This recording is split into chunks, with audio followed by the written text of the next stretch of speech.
Our scripture this morning is from the New Testament letter of James. I'm reading from the 3rd chapter, verses 1 through 12.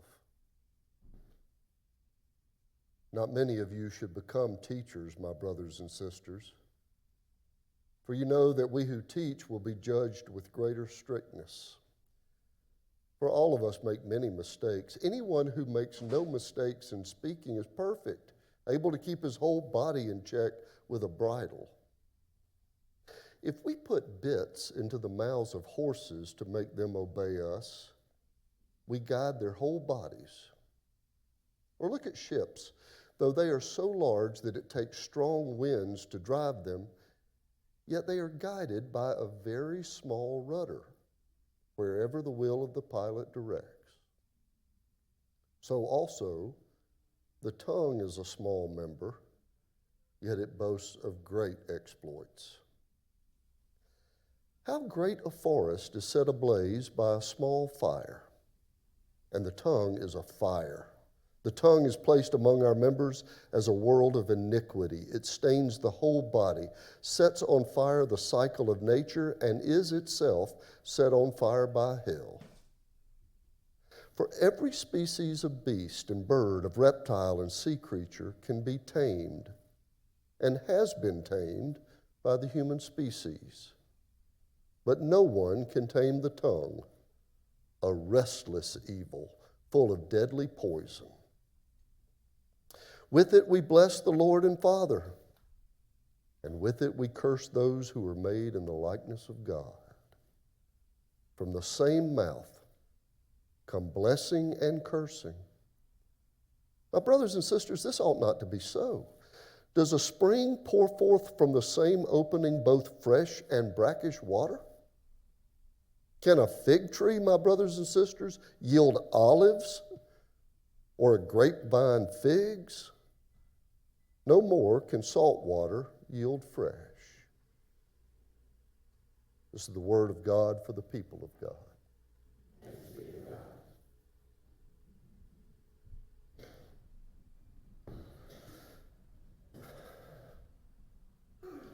Sticks and stones may break my bones, but words will never hurt me. Now, we all learned that, right? As the playground response, we were taught to give bullies, those name-calling bullies who called us fatso or sissy or four eyes. And we'd get all red in the face, and with tears in our eyes, we'd just spit back, "Oh, yeah? Huh? Well, sticks and stones may break my bones." Only we know now that that saying is a lie. Most of us have been deeply hurt by words. Now, there's some people in this room who have certainly been victims of unspeakable physical violence, but all of us have experienced the pain of somebody else's words. Words do not break our bones, but they break our souls, and sometimes the healing can take much longer. But words will never hurt me. We know that is a lie. The author of the pastoral letter of James also knows that to be a lie as well. He's seen up close the power of language to curse and to bless, and he's writing the early church with an appeal to have respect for the force and the power of their language. James says, huge ships are still steered by just a tiny little rudder in the back. And big muscular stallions are steered by just little bitty bridles in their mouth.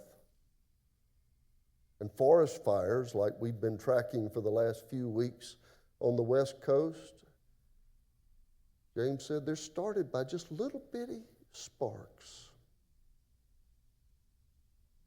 And he says also the tongue, it's a small member, yet it boasts of great exploits. I am so glad the letter of James is in our Bible, so that we get this kind of simple, straightforward pastoral wisdom. but you may know that it was iffy whether or not it was going to make it into the Bible at all. When Martin Luther published his German translation of the New Testament, he famously and intentionally left it out. He called it a right strawy epistle. But fortunately, by the time he published his entire German Bible 2 years later, he had reinserted it. He reluctantly admitted, there is many a good saying in it. But still, we admit it's not very rich in theology, right? This isn't Romans. But it is a straightforward, tell it like it is pastoral letter from a pastor to a group of people he loves. And the first order of business for James in this letter, topic number 1, is poverty and wealth. But the second biggest theme of this book is our theme for today. The emphasis of the power of the tongue and talk, the impact of our speech for cursing and blessing. By the way, I think we think a little too simplistically sometimes about what constitutes cursing. It has very little to do with the 4-letter words we say when we spill orange juice or have a flat tire or hit tee shots like I hit Thursday. Those are not the curses that destroy. Cursing has little to do with saying, rats darn it. Cursing is simply the opposite of blessing. And the curses that hurt, the curses that cause me the most regret, are the times I was careless with gossip, the times I said things to Melissa I wish I could take back, the ways I projected my insecurity by putting somebody else down so I might feel taller. And to use the image of James, sometimes these careless little matches start forest fires if we don't respect the power of our words. Theologian Dietrich Bonhoeffer started an underground seminary in World War II Germany, and he had a rule for all of his seminary students. Nobody could speak about another student in his absence, or he had to tell that student what he said. It was intended to create a discipline of careful speech that guards against the kind of language that can destroy. As we've said, words have the power both to build up or to tear down. And James is addressing the Christian community because we are called to care about words. We are stewards of our language. You can't play with matches if you don't respect what fire can do. So, in the model of this pastoral letter, I'm going to use some straight talk. In my judgment, our national conversation has reached an all-time low with regard to the power of words. Words are like matchsticks, and carelessness leads to tragedy. And the Christian community must model a different respect for language. We are stewards of our words, responsible for how our language adds to the blessing or the cursing of others. Your mama might have said, if you can't say something nice. Now, this should be self-evident to the Christ follower that meanness is never okay. Never. Now, again, this is not a high and lofty theology from James. It's just plain speak. And he's saying, it's never okay to be mean. No matter how often our national leaders rip at each other, our Christian sensibilities just cannot accept it as being okay. James says the tongue is full of deadly poison. And those of us who claim to follow the way of Jesus simply can't contribute to the poisonous dialogue that the culture is normalizing. No matter how mean the national conversation, the Christ follower must not participate in tearing other people down. We are just over 6 weeks from a national election. Y'all might have heard. It's been in all the papers. And sure, there are differing opinions. We disagree. We make strong counter-arguments in the cultural conversation. But there is no occasion when it is okay to go after the person with whom you disagree. Even though it's an accepted standard for campaigning for office to try to destroy your opponent, mean just never is okay. Can you imagine a day when we would not tolerate meanness, even from the mouth of our own candidate? Well, while I'm imagining, can you imagine what a difference it would make just inside the gates of Big Canoe if every time we were about to hit send on a social media post, we would ask the question, does this tear down or build up? The writer of the book of James has harsh warnings for people who use their power to tear down. But remember, we also have the power to bless. It's not enough to restrain from language that tears down the other. We also have power in our words for the authority to offer blessing into other people's lives. Fire can destroy when it is misused, but fire can also be used to warm and cook and illuminate. James reminds the early church that the tongue not only has the power to destroy, but it has the clout to support, encourage, endorse, affirm, create, bless. Have you ever noticed that in the story of creation, God speaks things into being? How about that for the authority of speech? There is no wand, there's no potion, there's no chemistry set. God speaks, and the power of language creates. Aardvarks and avocados and barracudas and bananas and caterpillars and crepe myrtles all happen because God speaks them into being. And then God blesses creation by saying, it is good. Language has power. There's another story in Genesis about the power of blessing. You remember when Jacob puts animal skins on his forearms to try to trick and steal the family blessing from his older brother Esau? And their father Isaac, he's blind, and he reaches out and he rubs that hairy forearm, and he thinks it's Esau, and he mistakenly offers the family blessing. But words have power, and he couldn't take it back. That's the thing about language. Once we speak, however carelessly, once our words are released, we can't put them back in. Now, today we don't think about family blessings as limited, like you can only bless one of your kids and not the other one. But the ancient story does remind us that humans have always craved a blessing. And just think, we have the authority, the power to do that.